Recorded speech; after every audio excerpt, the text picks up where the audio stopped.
Monsterman. Hey, calling to you from Hunter Shea's bathroom. You like my new background here?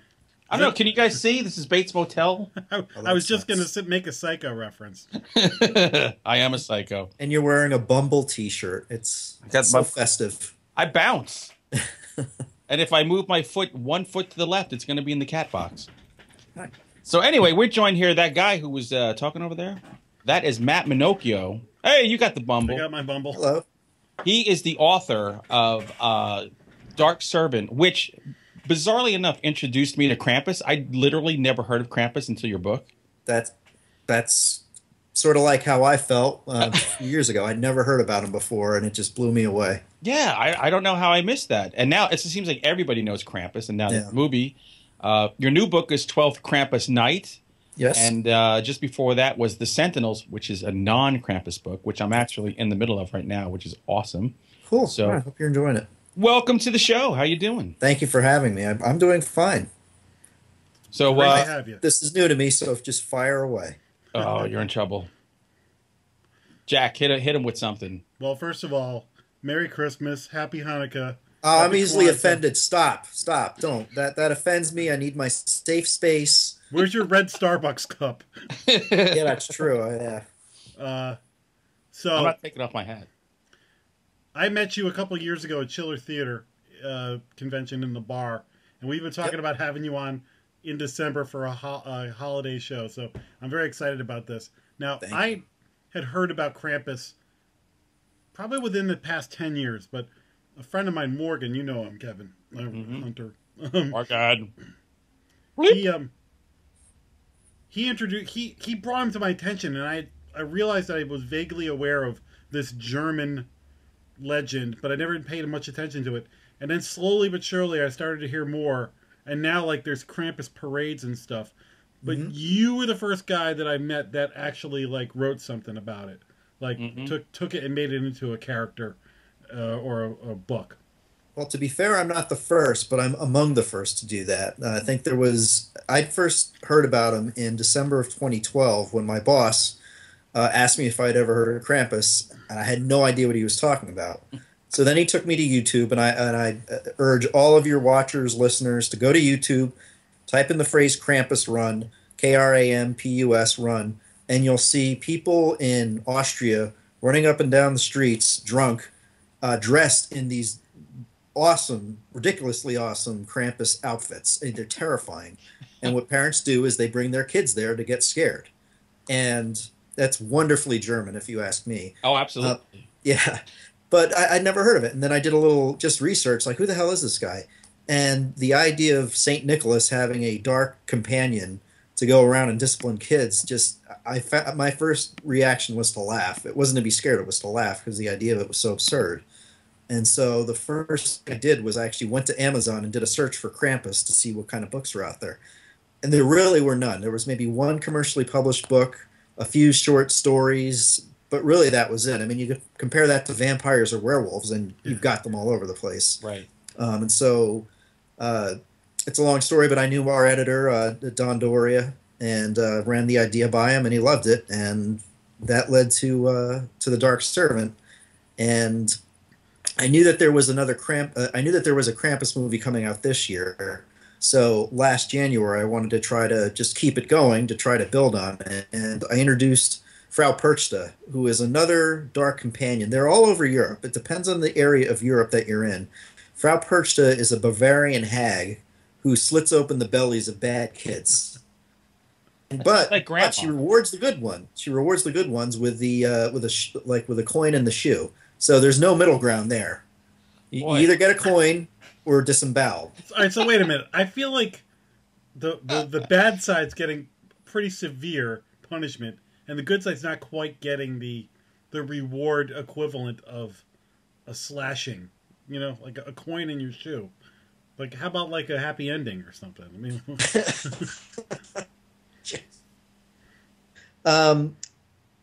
when I first started to write about Krampus, there really wasn't that much in the pop culture. And in the past couple of years prior to the Krampus movie, I know that he was on American Dad, which had Danny Glover voicing Krampus, and he also was Get on too an old for episode of Gramps. Grimm. The episode of Grimm, that was probably a couple years ago, where he I saw dressed the up Grimm. as Santa Claus.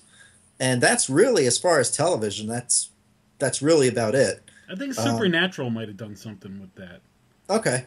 There's like a Krampus comic book that came out a few years ago. I'm not sure how many issues, but it's still not really that well known. I'm kind of curious to see how the Krampus movie does and see if interest will still keep building up on that into next year and into the year after, because there are pockets in the United States. Los Angeles has a Krampus celebration. I think down in Washington D.C. they do as well. Philadelphia perhaps. Why they're not doing one in New York, I have no idea. It seems like the perfect place to do it. Because all the little kinders are so good in New York. Yeah, I'm sure. And the beauty thing is that you have 2 books. Now that it's starting to catch on, you've got 2 books. So hopefully, I'm hoping. It's fun. To me, it's just a fun. My take on Krampus is it's just this big. He's got this weird moral code of ethics where he's out to discipline people, but he's got his own way of doing it where he doesn't want to. I guess he's got his own moral code that he doesn't want to break, and he's irreverent. It's a fun story, so I try to make him funny if possible. And I think the Krampus movie has that as well.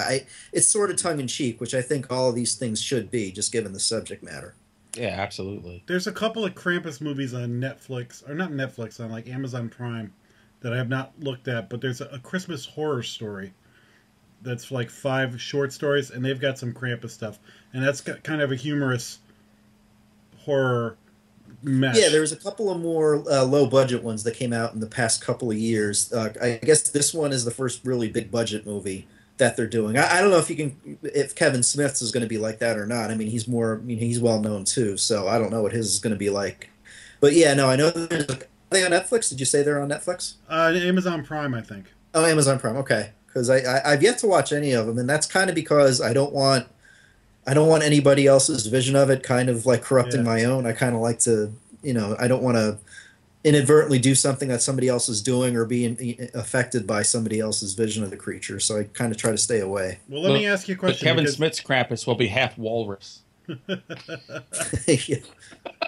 And say the F word a lot. Yeah, okay. Smoking drugs, doing weed. Smoochy booch. So you said something interesting. A lot of the Krampus stuff I've seen is he's like the enemy of Santa Claus, or he's the anti-Santa Claus, and you're saying like he's in league with him. No. To me, he is traditionally he is the dark. He is Santa Claus's right-hand man. He's the Saint Nicholas in European lore, going way back. He was the one that rewarded the good kids. He farmed out the bad ones to Krampus. So he's kind of like his errand boy. So he'll give him a list of bad kids, and Krampus goes out and eats them, throws them in a lake in a sack, and drowns them. But no, they're not enemies. At least that's how I don't do it that way. There are some people who do pit Santa Claus and Krampus against each other. I try to stick more to the traditional tale of him being subservient to Santa Claus. I kind of like that better anyway. I think that's more accurate because I've come to realize, look, right now I live with 3, I have a wife and 2 daughters, so it's all Christmas all the time. We're watching all these Christmas specials. Santa Claus is an a-hole. When I sit and watch these movies that we grew up on the Rankin Bass movies, I'm like, what a schmuck Santa is. We just watched the one, do you remember the one the night before Christmas, Joel Grey was the voice of a mouse. Oh, no, of a clockmaker. And George Gobel was the voice of a mouse. George Gobel. And the mouse's son posted a letter in some magazine that Santa was a fraud. And Santa's so thin-skinned that he decides, I'm not even going to come to this town. I returned every letter from every kid for Christmas, and I'm not coming. I'm like, what a jerk. Well, in what I try to do in and I am trying to work on another Krampus type Krampus. Hopefully, it'll be a full length book this time, but I'm trying to do another one, just because. Not some sequels. I found that it's hard to do sequels because once you do a Krampus story, like in modern times, the way the Dark Servant was, what kind of sequel can you do? You know what he does. You know, how can you make it different? It's kind of like, I don't want to become like a Friday the 13th slasher movie where you know what's going to happen each time. So Although, but what if you went after Hanukkah? There you go. That's true. So in Saint Nicholas, I look at him more. He's not so much the like jolly old Saint Nick like Santa Claus. You dress him in religious garb. He's got the vestments. He's got the mitre. He's got the crosier, which is the staff. So I look at him more like that because that's how he was known way back when, in Europe. Those are the biggest words that have ever been used on Monster Men. Mitre? Staff? Mitre, I think. The whole thing you just said, the whole outfit you just described, me and him are like looking up. What the hell does that mean? I'm from New Jersey. Google mitre. We're smart here. It's not. Oh, please. I'm talking to a New Yorker. You liar. Oh, hey, we're talking all about Krampus. I just wanted to touch on Sentinels. Okay. But before I want to give because this book is really cool. It's a period piece horror. Yes. I love that stuff, and it's like a Western horror, which, you know. Well, yeah, hellhole. I threw one out there just for the hell of it, and people go, "Oh, Western horror." Yeah, Weird West, Weird Western. That's what they're called, I think. Or yeah. Weird West. It just I always liked Silverado. I know that. Silverado. That's the Western that I liked the most was Silverado because it was the first one that I ever saw as a kid. It was made in 1985, and I think I was 10 years old at the time. And I always liked it. I was never a big fan of the Western, but I wanted to try to write one or somehow, even if it was a short story, which is what Sentinels originally was, I wanted to write a second book for Sam Hain, which publishes 12th Krampus Night and the Dark Servant. And I turned maybe a 5,000-word short story into what would become, I guess it's about 80,000 words. But it takes place in South Carolina during the aftermath of the Civil War. The rise of the Ku Klux Klan is happening then. And you have military districts that keep order in the South. I never knew that. There were 5 districts with order. The slaves the freedmen could start their lives. And so somebody like freedmen, the Ku Klux Klan's member and the Northern soldiers, and nobody can figure out who the heck would kill these two diametrically opposed forces of good and evil. So there's the sheriff, the obligatory small-town sheriff that has to figure it all out. And I don't want to say too much about the Sentinels themselves because it's cloaked in mystery, but a lot of the book has to deal with the lengths you would go to protect your family. I'd become a father, not and it's what would you do in this horrendous time period? And nobody realized. You always hear about the Civil War and you know what it is, but you never really know that much about Reconstruction and just what it entails. How you would have lawmen, the sheriff's people in certain states that would go after the freed slaves as well. So you're not protected at all. You've got the Klan going after you, and in some instances the Klan was the sheriff. So it just was an absolute, just wretched period in American history. And not many people know about that, and I learned a lot too, just in researching it as well. So and I was a history major in college, so I don't mind going back and trying to look things up. I try to make it as realistic as possible. It's with really the supernatural good. element. I'm digging. I am really digging it. It's good. I mean, you've got the speech patterns down. You got the dialogue is crisp, and I'm learning stuff as I go along, and it's at times brutal, and it's really good. What part are you at? Let's see. I am about a third of the way through. I just started it on Monday. Okay. I'm reading 4 books at the same time. Wow. Okay, I can't do that. I sometimes confuse it with the Charles Schultz biography that I'm reading right now too. Yeah, it's some of the things I had to research are what were funerals like back in the 1872. That's the time period, and I just learned so many different things. How they would embalm you in your own house, or they would prepare you in your own house. That's where the funeral took place. That's where the viewing took place. So they'd clear out all your furniture, put your coffin like on your kitchen table or whatever, and people would just filter through your house looking at the body. They would cover up all the windows and the mirrors with black shrouds because it's bad luck if you see your reflection during a funeral. Right. Just all these little things, these little, the reader's going to pass over and think, oh, that's pretty interesting. But I tried to make things that, historically accurate. So, And Kevin, you know this, when you go and you want to try to make sure that it's sometimes you'll spend hours trying to find this one little tidbit Yeah. just to make sure that it's accurate. But again, I don't mind doing that. It's kind of fun. Brian Moreland kind of taught me about all that kind of research, and then you just got to make sure you don't get sucked into a rabbit hole where you're doing so much research and no writing. Yeah. So you have to draw the line. Yeah, you don't want the history. You don't want it to come off like a history book. You just want to. So I want to jump back to Krampus for a second because I had a thought. Yes. It must have been 2 years ago. We did a show based on a blog post that I did where I counted down my top 10 Christmas villains of all time. And on that, Krampus was nowhere near that list. So even just a couple of years ago, obviously right now, if we made that list, Krampus would be on there because it's such a hot topic. But just a couple of years ago, he wasn't even this mainstream as he is now. And I can tell you, we had I started with the bad guy from March of the Wooden Soldiers because Thanksgiving, Mr. Barnaby. I feel like that kicks off the Christmas season, and it's got Santa Claus. And then I had like Heat Miser and Snow Miser and the Bumble and but when you thought number one was going to be the Grinch, I zigged or zagged, and I made Santa Claus from Rudolph the Red-Nosed Reindeer was the number one Christmas villain, just like he was saying, because he's such a douche in that. Eat, Papa, eat! Rudolph's missing, everybody's missing, and he's not doing anything to help. And then it's only when he needs help with the sled because of the weather, that's when he's calling Rudolph. Santa Claus is a prick in that. Oh, my God. The worst. He actually encourages Rudolph to run away. Yeah, he ostracizes him. Yeah. Jeez, thanks, Santa. But it's weird. I don't look at Krampus. Yes, Krampus can be perceived as the villain. I try to look at him kind of as like neutral in a sense. Like he'll judge whether or not you've been good or bad, whether or not you've repented enough. So I don't lump him up there with a villain like Jason Voorhees or Michael Myers. At least.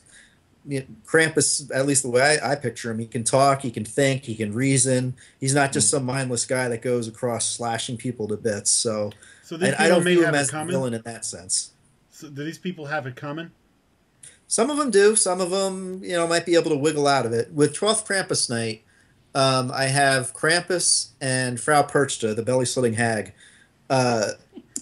trying to infiltrate a heavily fortified castle in medieval Bavaria. And their prey, the person they want, is inside the castle. Now, all hell is breaking loose inside the castle. There's an insurrection going on. So people want to get out, knowing full well that these two are trying to get in. And so nobody really knows what to do. How do they try to escape when they know full well that these guys are out there waiting to get them? So, I have like the castle like a story. But I tried to make it different. I didn't just want it to be Krampus going out trying to discipline a bad kid. That's why I wanted to introduce the other dark servants. It's important what we're castles, how people spend themselves with them. Specifically German castles, Bavarian castles, all the different types of architecture and the portcullis, the gates, and all that. How the entrances to the castles would actually be booby trapped in case there was a siege. People going in could be shot through arrow holes, and just all this kind of good stuff that lends itself to horror. So it's different from the Dark Servant in that the time period, and you're really left wondering who is the bad person that they're going after. So I try to make it different in that sense too. Now, Europe is a funky place. Yes. Do you think there are enough unheard of, at least here in America, Christmas, I don't even know what to call them, monsters, legends, to keep you going for many years, adding on to this? Not that we're trying to tell you that's all you can write, dude. No, I know. No, but I enjoy it. You know what, though? And it's nice. Another reviewer wrote that, she really looks forward to seeing what happens with these characters in the future. And I'm like, I wasn't planning on doing anything with, like, those guys going on. But there are others. There's a guy named Nectar Ruprecht, who is like a farmhand. He's dressed in a big brown cloak, pointy cloak. He's got a walking stick. He's supposed to be a companion to St. Nicholas. There's a guy named Black Pete, who I'm not sure if it's a white guy with blackface or if it's a black guy who's also a companion to Santa Claus. The Office, you know the old sitcom, The Office? Yeah. Belschnickel. Dwight dressed up as a character called Belschnickel, who is he's like this weird loner guy who lives in the woods, and he punishes you with a wooden cane, which is kind of like what Krampus does. So even then, you've got if you do a search on Krampus in Wikipedia, you'll see all these different dark companions of St. Nicholas, and it just depends on the area of Europe that you're from. They'll have variations of it. Are most of them from like Eastern Europe? That seems to be the place where you can scare the hell out of kids. A lot of the Nordic, some of the Nordic regions have them. Bavaria, Austria, Germany. I'm trying to think, like Switzerland, perhaps. Those areas all have them. I'm not sure so much about Norway or whatnot, but they say that the Nordic countries have them as well. So I wouldn't say it's really Eastern Europe so much as the Western part. Right. It does Switzerland must be like, hey, everybody gets a little something. We're kind of control. Just get a little something, but not a lot.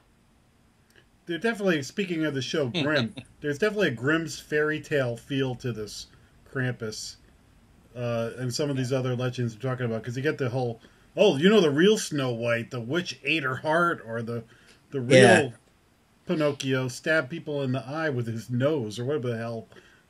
Yeah. Yeah. Now, have you guys seen the movie yet, or? No, I want to go. No, not yet. Yeah.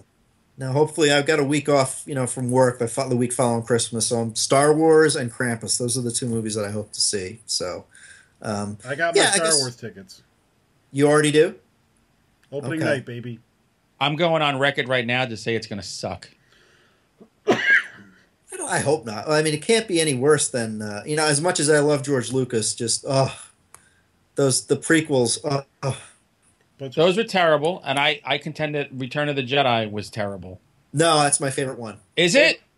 Because I was 8 years old when it came out, and I love creatures. Right. I love the creatures. So when you're a kid, everything else is so much cooler. By the time, I was Star Wars mania when I was 9. Empire, I thought, was one of the best movies ever made. So by the time Jedi came out, I was in high school, and I'm like, freaking Muppets? Once I got past Princess Leia in that hot bikini, the rest I was like, I'm Princess out. Leia in the first half of that movie is so smoking hot. But then when she's on the Forest of Endor, it's like she's aged 15, 20 years. Hey. The Force is with my Virginia He's my brother, Han. He's my brother. And then, I wonder what she's going to sound like this time around. Oh, my God. The thing first of all, they killed Boba Fett in 5 minutes. I'm like, what? Yeah. Then the other thing was Han Solo. If you go back and watch Empire Strikes Back, there's never been a cooler character than Han Solo in Empire Strikes Back. And he just gets his nuts clipped in the third one. He's I'll just get out of the way. You love Luke. It's just the writing for Han was so bad. Well, I heard he didn't even want to be there in the third one. They had to bring him back. He thought that I think he wanted the character to die off, and they just didn't want to do that. So. Yeah. And Carrie Fisher hated George Lucas and still hates him. Fisher hates George Lucas? I hates him with a passion. Really? Yep. Why? She said he's a douchebag. None of them really like him very much. Really? That's right, because they were all on stage. I remember, Mark Hamill, Carrie Fisher, and George Lucas, I think were on stage when they announced the sale of the franchise to Disney, and that there was going to be another. I guess they were putting on good faces, happy faces for appearances' sake. Yeah, but they're glad they never have to read any of his dialogue. They hated his dialogue. Well, Carrie Fisher even said that part of the reason she's coming back to the role is because women over 40 can't get hired anymore. And so she's Princess Leia anyway. So might as well. What the hell? Yeah. Has she watched a Sandra Bullock movie lately? She's in Sorority Row, I think it's called. Oh, Carrie Fisher, the remake? Yeah. Yeah. She's like the house mother, and she's walking around with a shotgun. Yep. The thing I love about Return of the Jedi is the Luke Vader stuff. That whole fight is great. Mm-hmm. But that's funny. Yeah, the age difference is Hunter and I are were the age that you were when you saw it. We were when Star Wars came out. So Right. Oh, okay. And Okay. we don't call it Episode 4. It's Star Wars stuff. Yeah, it's just Star Wars. No, that's the way when Yeah. I was growing up, it was just Star Wars. But That's age it. is so key when you're young. Like my brother-in-law is 4 years younger than me. No, 5. 5. He loves Transformers. Fucking loves Transformers, and I'm like, the movie or he loves the movies because he grew up with Transformers. It's like, well, what Oh, okay. watching while you were playing with Transformers, I was finger banging girls in cars. So there's a difference. Yes. I had other things on my mind. Better things. Yeah, sometimes. Sometimes I just stayed home. Ooh, my wonderful publicist, Erin, who you know well. Yes. She wants me to mention that we are doing a giveaway for 12th Krampus night. Basically, $50. Ooh, a $50 Amazon gift card, a hard paper copy of the Dark Servant. I should mention that 12th Krampus night's a novella. It's digital, so if you got your Kindle, your Nook, or whatever, so all you have to do is review the book and contact Erin. If you go to my website, mattmanochio.com, you'll see all the information about the giveaway there. And all you have to do is let Erin know. It's the raffle copter. They're doing it that way, so you'd have to go there. But hopefully, I think it goes till the end of January, and the prize is a $50 Amazon gift card and a copy of the first book, The Dark Servant. So go to my website, and hopefully you can. If not, contact me. I'm very easily reached. Erin's going to make me have to give away $50 next time. Thanks for raising the bar. You've got like 50 books out, so that's not a problem. I've got my 3 little books out now, and that's I got to sell blood to get $50. So I want to win the $50. There we go. I'm going to call Erin. We'll fix it, Jack. It's all yours. Well, let's go. I'll put all your information up on the screen too. Okay, thank you. Like that. So, a lot of people who watch us because we interview so many Sam Hain authors. I'm a Sam Hain author. Mm-hmm. There's been a change, which a lot of us have made it very clear what that change is. How do you feel about what's happened? Well, obviously, I did not want to see Don go. He's the guy that gave us our starts, basically. You think about it. I want to try to, even before all this happened, I do know well enough in this business, you don't want to put all your eggs in one basket. So I do want to, even before all this happened, I wanted to try to branch out a little bit, try to see if I could land with another press for a book here or there. So I'm fortunate in the sense that I don't have anything with Sam Hain right now. I'm not under contract for anything. Mm-hmm. So I can make a clear break. But I would like to see what the new editor is. I think her name is Tara. She seems very responsive to questions that I've sent her. And let's just see how the line does. I mean, I would hate to see it, I hope it does all right. I would hate to see it go away. So.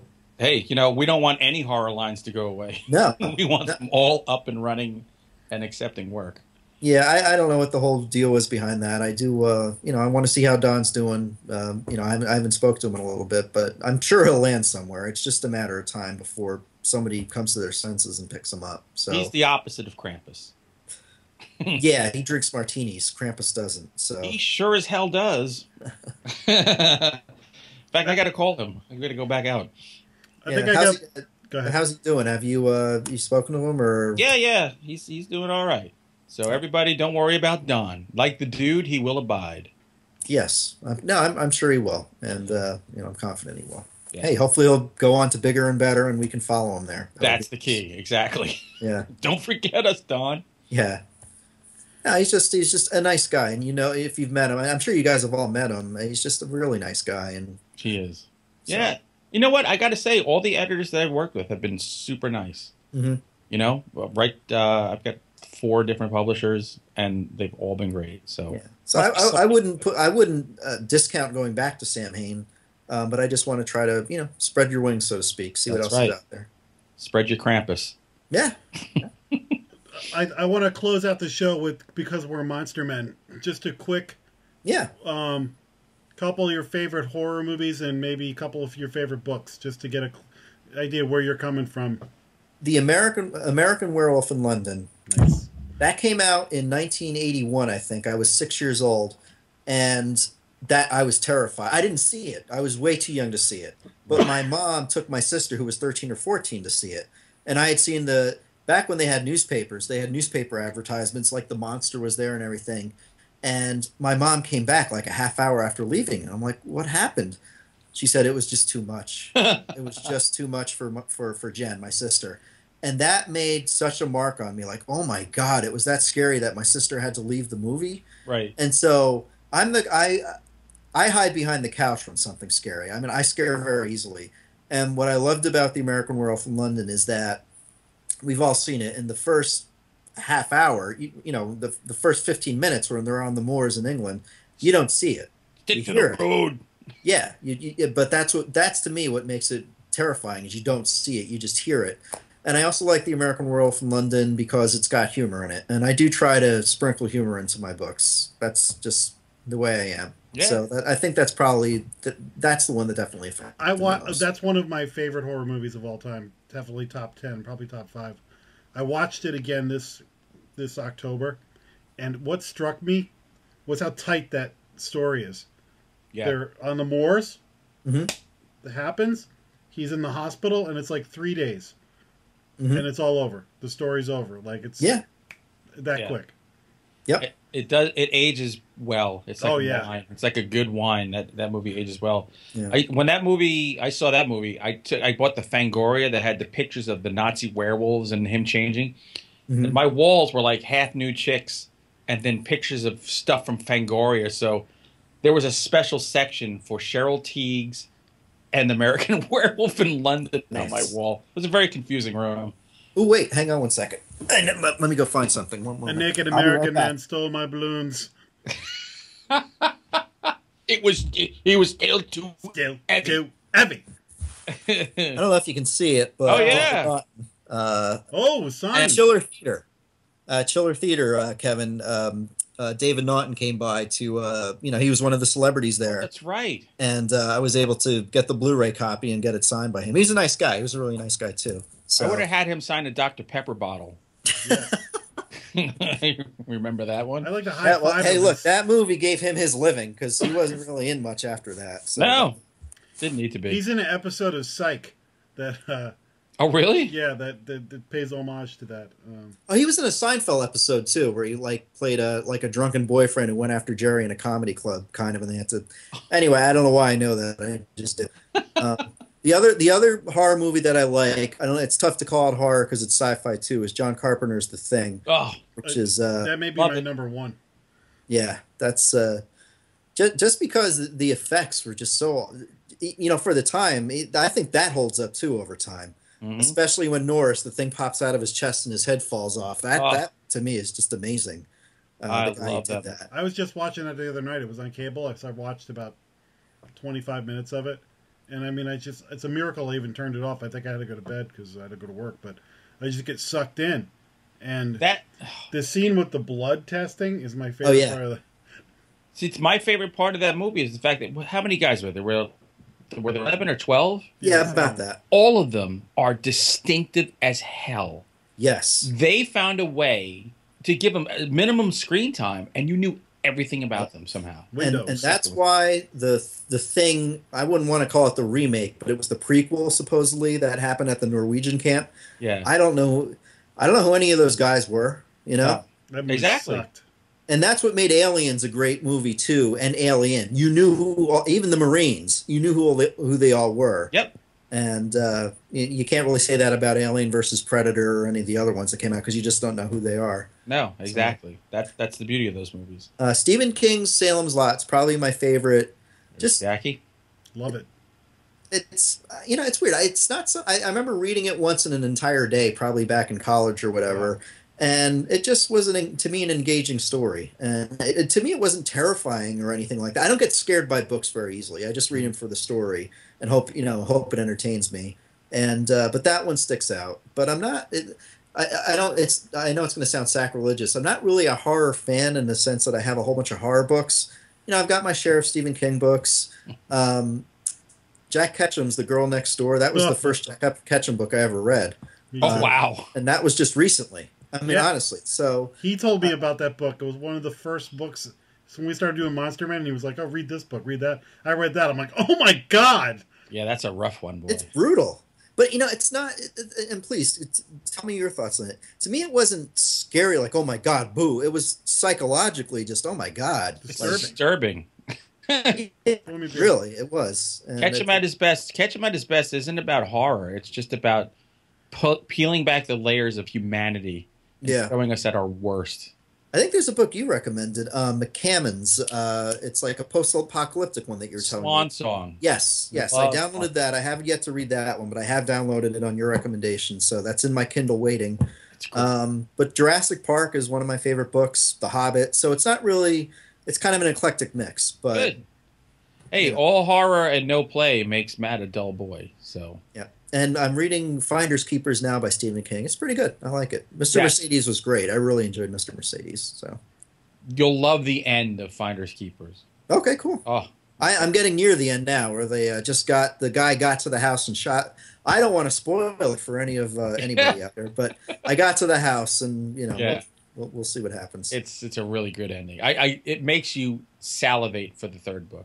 Cool. Yeah, no, and I'm not one of these guys that goes out and buy every Stephen King book. I don't. But these, I like the fact that it's not like, the monster movies or anything like that, or that, that it's just kind of a straight crime thriller. So that kind of appeals to me. Yeah, no, that's really good. So, Jack, you want to take us out? I will take us out, but first I got to say that your taste in the movies and books you just mentioned, you're right on the same page as me, so tip of the cap. Oh, cool. Exactly, man. I've got, let's see, I'm looking at my shelf now. I've got The Wolfman with, I actually liked the one with Benicio del Toro and Anthony Hopkins. I thought that was fun. Yes. It looked nice, too. The transformation when he was in his lab is awesome. Yeah. Oh, anything with Rick Baker doing it's going to be good. So, but no, I'm glad you like my movies because, I don't have that many that I keep on the shelf. Halloween, the original. Mm-hmm. Love that one. Saw that in the theater a couple of years ago. And what a great way to rediscover that movie. Like, I've seen it a million times. I love it. But just seeing it on the big screen and just kind of really, you're almost in the neighborhood with them and on the porch. And then when I saw It Follows. It Follows took you right back. I was like, wow, you're in the same neighborhood, you feel like. Yeah. I could watch It Follows every day. Okay, you're going to hate. I don't know what that one is. When we're done here, Google that sucker and then go watch it. It's the must-see movie of this year. Okay. I'd say of this century. It's a polarizing movie. Some people, it's not their cup of tea, but it's worth, even if you decide you don't like it, just to be part of the conversation. It's really interesting, and they make some. It's original. It tips the cap to Carpenter, big time. Okay. But it's unique, and the characters don't always make great decisions, and that makes it part of the fun. Yeah, it's great. So check it out. So. And I do hope to be at Scares That Cares, and I think you're going down there again in July, right? I'll be there. I'm hoping to go too. Cool. No, it'd be great to see you guys all there again. So yeah. Well, actually, I've seen you guys at Chiller Theater. I haven't actually done a convention with you guys there, so I'm definitely looking forward to that. Yeah, you got to come sell some books, hawk your wares, man. Well, I hear that's the place to do it. I mean, you've told me that. A bunch of people have told me that that's the place to go to do it. So. Readers come there to get books, so that's the best part about Scares. Cool. Looking forward to it. Well, Matt, thank you so much, and happy holidays, and we're going to encourage you can say everybody. Merry Christmas. Hey, it's okay. Merry Christmas, man.